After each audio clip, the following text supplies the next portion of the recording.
Shalom Bapak Ibu serta sahabat Narwastu dimanapun berada pada saat ini. Kiranya kita senantiasa diberikan kesehatan dan perlindungan dari Tuhan. Ini merupakan podcast majalah Narwastu yang ke-26. Selain menerbitkan majalah yang terbit setiap bulannya, majalah Narwastu kini hadir melalui platform YouTube dalam bentuk podcast untuk menyapa para sahabat sekalian. Baik, di podcast majalah Narwastu kali ini bersama dengan saya Timothy. Dan di kesempatan kali ini, saya akan berbincang-bincang bersama salah satu pendeta yang dikenal inspiratif, juga dikenal dekat dengan para anggota jemaatnya. Sudah bersama dengan saya, Bapak Pendeta Risto Efraim Andaki STH. Selamat pagi, Pak. Selamat pagi. Bisa dibuka maskernya, Pak? Iya. Ya. Bapak Pendeta Risto Efraim Andaki STH merupakan Ketua Pengurus Harian Majelis Jemaat GPIB Harapan Indah Kota Bekasi, Jawa Barat. Betul ya, Pak ya? Iya. Ya. GPIB sendiri itu adalah gereja Protestan di Indonesia bagian Barat yang tergabung juga sebagai anggota PGI dan salah satu sinode besar yang ada di Indonesia, Pak. Sebelumnya saya sapa, Pak. Ya. Salam sehat, Pak. Bagaimana kabar, Pak? Baik. Kabar baik. Ya, Pak, ya? Ya, Tuhan berkati semuanya. Oke. Mungkin kita langsung ke tanya jawab aja nih, Kak. Pak, Iya. bincang-bincang santai aja. Untuk yang pertama, Pak. Iya. Bapak kan sebagai Ketua Pengurus Harian Majelis Jemaat di GPIB. Kemudian bagaimana sih, Pak, cerita awalnya Pak Pendeta Risto menjadi seorang pendeta? Kemudian pendeta ini kan atau hamba Tuhan ini menjadi sebuah panggilan. Sebelum memulai untuk menjadi seorang pendeta, bagaimana dukungan terhadap keluarga kepada Bapak? Ya, terima kasih. Jadi ini sih ceritanya panjang begitu ya. Karena ini jangka waktunya kurang lebih 20-an tahun begitu ya. Iya. Sehingga singkat cerita saja bahwa pelayanan yang sudah dijalani sampai dengan hari ini kan pasti ada sejarahnya begitu ya. Iya. Kalau dulu memang karena kakek saya itu, opa saya itu adalah pendeta dulu gitu ya. Dan memang kami di keluarga Andaki itu, kalau kami di keluarga itu kan berdoa siapa dari anak-anak ini yang mau jadi pendeta. Dan memang pada waktu itu tidak ada yang mau begitu ya. Karena saya sendiri kan bukan orang yang begitu ya dipersiapkan untuk jadi pendeta begitu ya. Karena saya sendiri kan tamatnya bukan dari SMA, saya dari STM sebenarnya. Oh. Saya sekolah dulu di Manado, di STM Elektro begitu ya. Iya. Kemudian setamat dari STM itu memang saya masih kerja selama kurang lebih setahun itu. Dan setelah itu memang keluarga meminta saya untuk kuliah, tapi kuliahnya di Makassar begitu ya. Karena memang mereka ingin supaya mungkin mereka sudah lupa mau jadi pendetanya begitu, sudah perginya ke Makassar aja begitu kan, pergi ke sekolah pelayaran di sana, gitu ya. Kan begitu kan, sekolah pelayaran gitu ya. Nah, rupanya ketika sampai ke Makassar, memang di Makassar itu ketika masuk sekolah pelayaran saya sudah terlambat gitu ya. Sehingga memang tidak ada penerimaan lagi pada waktu itu. Dan kebetulan memang ijazah saya itu karena dia elektronika kan harus mengikuti penyetaraan begitu ya, untuk ambil SMA begitu ya. Karena itulah memang ya akhirnya tidak jadi kuliah di sana. Nah, memang pada waktu itu kebetulan mungkin jalan Tuhan juga begitu kan, ada saudara sepupu saya, dia kan juga pendeta di GPIB. Nah, kebetulan dia kuliahnya di teologi gitu ya. Nah, ketika pada waktu itu dia datang untuk mengajak kita ikut di wisuda di sana, tiba-tiba saja memang saya katakan bahwa kayaknya Tuhan mau bawa saya kuliahnya di sini gitu kan, bukan di sana begitu ya. Maka kemudian ya sudah, akhirnya prosesnya diikuti, masuk ke sekolah teologi di STT Intim Ujung Pandang dulu namanya kan, sekarang jadi STT Intim Makassar. Nah, di sanalah kemudian saya kuliah teologi selama kurang lebih 5 tahun, dan setelah itu baru kita diterima di GPIB, ya, Gereja Protestan Indonesia Barat gitu ya. Jadi memang prosesnya itu setelah diterima itu kan, kalau GPIB itu kan harus jalani masalah vikaris dulu gitu ya. Jadi kami harus jalani masalah vikaris itu 2 tahun. Yang pertama saya sih vikarisnya tahun 99 itu di GPIB Peniel, Pasar Baru ya, di Jakarta Pusat ya, Pasar Baru ya, Gereja Ayam tuh gitu ya. Kemudian setelah itu saya dipindahkan setelah setahun itu tahun 2000 itu pindah ke GPIB Maranatha di Banjarmasin, Kalimantan Selatan gitu ya. Nah, setelah itu sampai di sana ya peneguhan lah di GPIB Maranatha Banjarmasin gitu ya. Nah, kemudian ya setelah itu baru penugasan dari sinode, karena sinode kita kan di sini di Medan Merdeka Timur 10 itu di GPIB Immanuel Gambir itu. Nah, ditugaskanlah kita saya pertama tugas sih ke Palangkaraya gitu ya, Kalimantan Tengah, baru ke Padang, Sumatera Barat gitu ya. Baru dari Padang itu saya ditugaskan lagi ke Bengkulu gitu ya. Tahun 2003 itu. Nah, kemudian setelah 2003 itu saya ditugaskan lagi ke Palembang ya. 2005 itu saya di Palembang. Kemudian saya ini kebetulan pas setiap jemaat itu waktunya cukup lama karena 5 tahun kan begitu. Jadi 5 tahun itu saya di Palembang. Kemudian setelah itu saya ditugaskan ke Batam 5 tahun lagi. Kemudian dari Batam saya ditugaskan lagi ke Depok. Kalau ke Depok itu kan GPIB Gideon yang di kompleks Brimob itu. Nah, setelah dari Depok baru ke sini ke GPIB Harapan Indah. Jadi ya seperti itulah perjalanannya. Jadi kalau memang bicara tentang pelayanan, yaitu berarti bahwa ya kan yang paling utama dari pelayanan itu kan kita siap untuk diutus Tuhan melayani Dia lewat jemaat yang Dia percayakan. Itu saja. Amin. Kemudian Pak, ada nggak sih yang menginspirasi Bapak untuk menjadi seorang pendeta? Sebenarnya menginspirasi saya itu ya sebenarnya ibu saya, karena ibu saya itu kan dulunya, kalau ibu saya itu orang sini, orang Betawi sebenarnya gitu ya. Ya gitu ya, jadi ibu saya itu orang Betawi Cawang lah gitu ya. Jadi kalau kita ke Cawang dulu, rumah kami itu di Simpang Susun Cawang situ gitu ya. Itu kong saya orang Betawi itu di situ.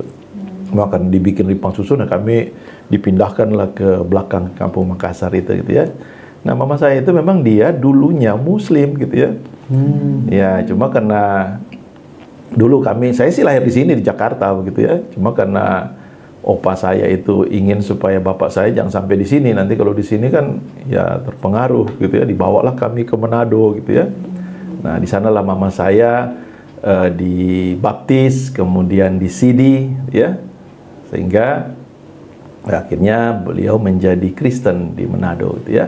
Dan memang mama saya itu justru dia yang lebih lebih menunjukkan dirinya sebagai orang Kristen gitu ya di tengah keluarga. Makanya dia jadi panutan kita untuk mengikut Tuhan gitu ya. Makanya kalau saya luar biasa, karena justru dia dari seberang, dari Muslim dia jadi Kristen, dan dia memberikan kita contoh dan teladan tentang kesetiaan, tentang bagaimana jadi orang Kristen, yang ngajarin kita bagaimana beribadah dan semua hal yang berkaitan dengan itu. Jadi itu gitu ya. Jadi memang mama saya yang jadi inspirasi saya untuk jadi pendeta gitu ya. Ya, kemudian Pak, kan Bapak tadi melayani di GPIB Harapan Indah Kota Bekasi ini. Yang saya ketahui juga, kalau misalnya Bapak masuk ke GPIB Harapan Indah ini pas pandemi Pak ya, betul Pak ya. Untuk Bapak sendiri itu selama melayani di masa pandemi, tantangannya seperti apa sih Pak, dan bagaimana pengalaman Bapak melayani di masa pandemi seperti ini? Ya, jadi kalau masa pandemi itu sebenarnya kalau saya mulainya bukan di sini kan, saya mulainya di sana di Gideon, di Depok gitu ya. Memang kalau ke sini itu kan pas pandeminya sudah kurang lebih setahun berjalan gitu ya. Tapi memang ya tantangan ketika kita melayani pada masa pandemi itu ya terutama sebenarnya bagaimana ibadah-ibadah itu kan bisa tetap dilaksanakan kan, dalam situasi seperti itu. Makanya memang gereja-gereja itu kan ketika memasuki masa pandemi itu kan ya sepertinya kita agak kurang siap untuk itu gitu ya. Karena bagaimana mungkin gitu kan, orang yang tidak pernah misalnya beribadah secara online. Tiba-tiba kita dipaksa begitu ya, untuk bagaimana kita ciptakan suatu suasana ibadah yang bisa disaksikan orang tanpa berkumpul begitu ya. Nah ini yang kemudian dijalani. Memang kalau misalnya kami di Gideon itu memang agak repot, karena kami di kompleks Brimob itu kan pada waktu pandemi itu lagi diumumkan masuk ke masa pandemi itu kan, gereja kita itu ya dikelilingi kawat duri, jadi nggak bisa masuk. Jadi semua dilaksanakan dari rumah. Jadi saya punya studio di rumah begitu untuk live begitu atau rekaman gitu ya. Jadi memang kondisi-kondisi seperti itu. Nah sampai di sini juga ya seperti itu, selama kurang lebih hampir 6 bulan lah begitu ya, sebelum kita membuka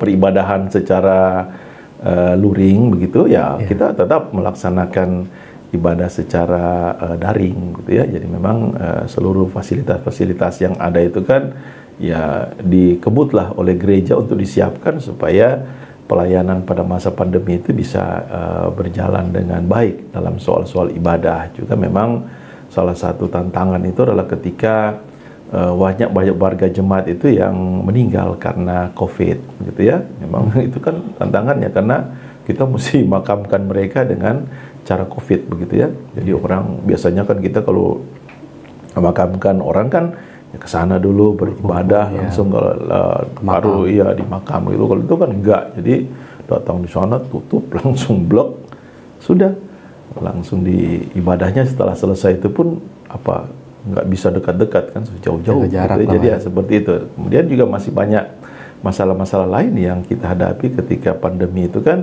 ya, terutama jemaat-jemaat yang sakit di rumah gitu ya. Mereka yang perlu penguatan ketika kondisi ekonominya turun begitu ya, atau mereka kehilangan pekerjaan. Itu jadi pergumulan-pergumulan yang dihadapi oleh gereja, khususnya pendeta-pendeta itu, bagaimana mereka memberikan penguatan iman kepada jemaat, baik mereka yang sakit maupun yang terdampak masalah COVID ini ya. Jadi Pak, selama Bapak melayani di GPIB ini, apa sih Pak keunikan tersendiri dari GPIB? Karena kan kita sama-sama tahulah kalau misalnya banyak suku dan etnis yang berkumpul di GPIB ini. Iya. Jadi kalau GPIB itu kan memang gereja segala bangsa begitu ya. Jadi semua orang ada di sini lah gitu ya. Mau cari orang apapun di GPIB itu pasti ada gitu ya. Bahkan saya dulu waktu di Batam punya jemaat orang Tamil begitu ya. Nah dia istrinya orang Indonesia gitu ya. Jadi memang ada keunikan dari GPIB ini, karena kita terdiri dari berbagai suku bangsa, bahasa, macam-macam gitu ya. Dan memang dari sisi positifnya itu ya, pengembangan pelayanan itu kan dengan bergabungnya semua orang itu kan pelayanan itu jadi beragam gitu ya. Orang bisa datang untuk bersama-sama beribadah dari berbagai suku itu, dan ternyata ketika mereka ada di GPIB bisa juga ternyata disatukan gitu ya. Bisa juga orang beribadah bersama-sama, melayani bersama-sama, kemudian melaksanakan kegiatan-kegiatan pelayanan bersama-sama begitu kan. Jadi seperti itulah keunikan kita di GPIB, artinya semua orang boleh hadir di sini, boleh melayani bersama-sama dalam konteks latar belakang yang berbeda-beda, gitu kan. Itu saja memang sebenarnya keunikan GPIB gitu ya. Dan gimana kita membangun persekutuan ini dari berbagai, mungkin dapat dikatakan ya tanda kutipnya batu bata yang beda-beda begitu ya. Tapi ketika disatukan begitu ya bagus begitu ya. Seperti itu. Iya.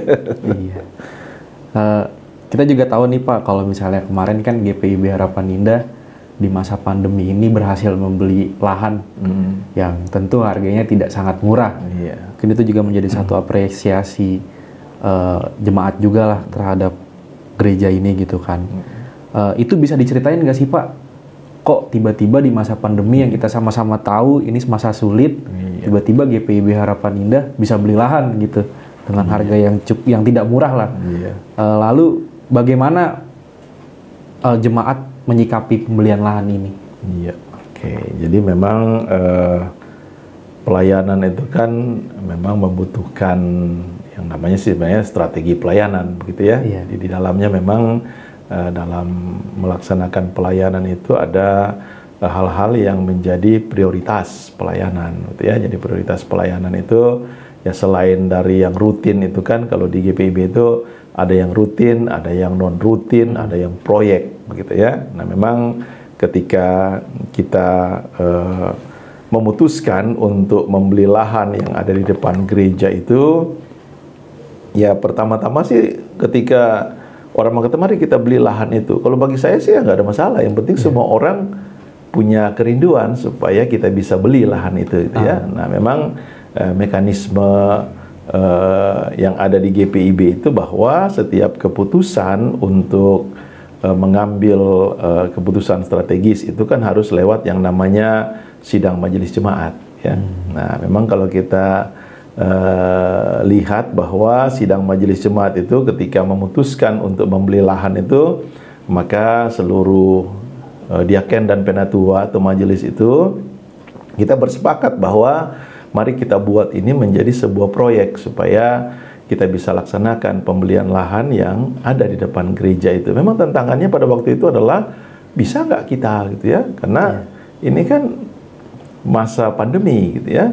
Tidak mungkin kita dapat uang 1,3 miliar, gitu ya. Dari mana dapatnya, begitu ya. Sedangkan kalau kita lihat gereja ini ketika masa pandemi itu kan dari penerimaan persembahan jemaat itu kan ya memang tidak mencukupi untuk punya uang 1,3 miliar, begitu ya. Memang yang pertama-tama mungkin bagi saya ya kita berdoa dulu sama Tuhan, gitu kan. Kita datang kepada Tuhan, mungkin mereka katakan bagaimana caranya?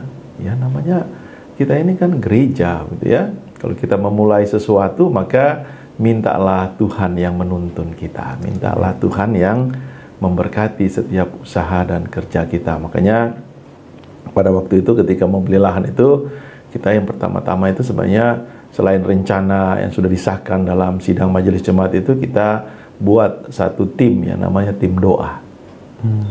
Gitu ya, tim doa untuk pembelian lahan yang ada di depan gereja. Jadi memang kalau bagi saya, kita tidak memulai dengan maunya kita, gitu ya, kan begitu. Kita tidak memulai dengan caranya kita. Mari kita mulai dengan maunya Tuhan dan caranya Tuhan, ya. Nah itu yang bisa kita lihat. Dan memang kalau kita lihat dalam kondisi itu, kan banyak juga orang yang bertanya, Pak, kira-kira jemaatnya mampu nggak, gitu ya, untuk beli lahan 1,3 miliar, gitu ya. Bagaimana caranya, ya? Saya bilang, mari kita bawa dulu dalam doa, gitu ya, supaya Tuhan yang berikan kita hikmat dan kita bisa merancang satu rencana pembelian lahan ini dengan baik. Dan memang itu terbukti, begitu ya. Pertolongan Tuhan itu kan tidak pernah terlambat, ya. Pertolongan Tuhan itu kan selalu terjadi dalam kehidupan orang yang meyakini itu dengan iman, gitu ya. Makanya kalau dapat dikatakan, kenapa kita bisa beli lahan itu? Ya karena iman, gitu ya. Dan itu yang bisa dilakukan. Nah, memang pada waktu itu ada hal-hal yang kita lakukan selain bahwa kita sudah memutuskan itu dalam sidang majelis jemaat, kita bentuk tim doa, kemudian ya disusunlah rencana dan strategi bagaimana supaya lahan ini bisa terbeli. Dan itu memang prosesnya ya panjang, begitu ya, sampai dengan kita bisa membayar secara lunas, gitu ya, untuk lahan yang ada di depan gereja, gitu. Luar biasa sekali, Pak, ya. Sebuah iman bisa bekerja dengan begitu fantastis lah dibilang. Baik, Pak. Yang saya tahu juga nih, kalau Bapak juga sudah lama ya tahu tentang majalah Narwastu ini. Bagaimana komentar Bapak terhadap majalah ini, Pak? Iya.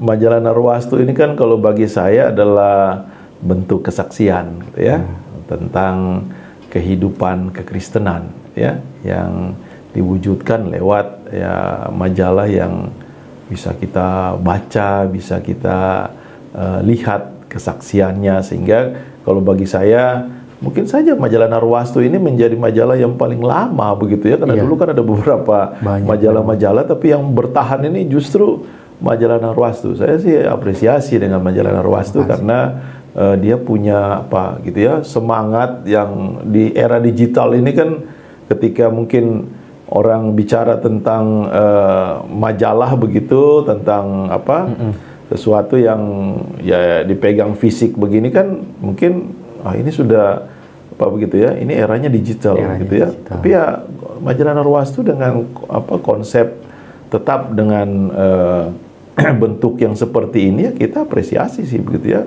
Banyak hal-hal yang ditampilkan lewat tulisan-tulisan di dalamnya itu, yang pertama-tama kan bentuk kesaksian tentang bagaimana kehidupan, aktualisasi kehidupan orang Kristen dalam pelayanan-pelayanannya gitu ya, apakah itu di gereja, di apa soal-soal pelayanan sosial, kemudian politik, ekonomi, macam-macam gitu ya. Jadi ragam pelayanan itu ditampilkan secara baik oleh majalah Narwastu lewat tulisan-tulisannya gitu ya. Kemudian untuk menjadi pertanyaan penutup juga nih Pak, apa harapan Bapak kepada warga gereja di Indonesia di masa pandemi COVID-19 ini? Ya, jadi memang untuk masa pandemi ini ya kita sih mengharapkannya agar masa pandemi ini bisa melandai begitu ya, bisa berlalu dari kehidupan warga negara dan warga masyarakat. Ya, harapan kita tentunya warga gereja ya, yang pertama-tama ya kita tetap berdoa memohon pertolongan Tuhan supaya Tuhan yang menolong bangsa ini bisa melewati pandemi ini dengan kekuatan dan kemampuan yang Tuhan anugerahkan kepada kita. Nah, bagi warga gereja memang mari kita hadapi pandemi ini dengan iman, kan begitu. Tidak bisa lagi kita menghadapi ini dengan kekuatan kita, karena kan ini sesuatu yang mungkin ketika orang mengatakan bagaimana menghadapinya ini, yang pertama-tama mari kita hadapi dengan iman. Kita berdoa, kita minta hikmat supaya Tuhan menolong pemerintah, menolong semua warga negara, warga masyarakat, warga gereja, agar kita bersama-sama bisa menghadapi pandemi ini dengan pertolongan Tuhan. Nah, itu yang paling penting. Nah, tentunya kan banyak hal-hal teknis nanti yang harus kita patuhi, seperti memakai masker, menjaga jarak, cuci tangan, dan seterusnya.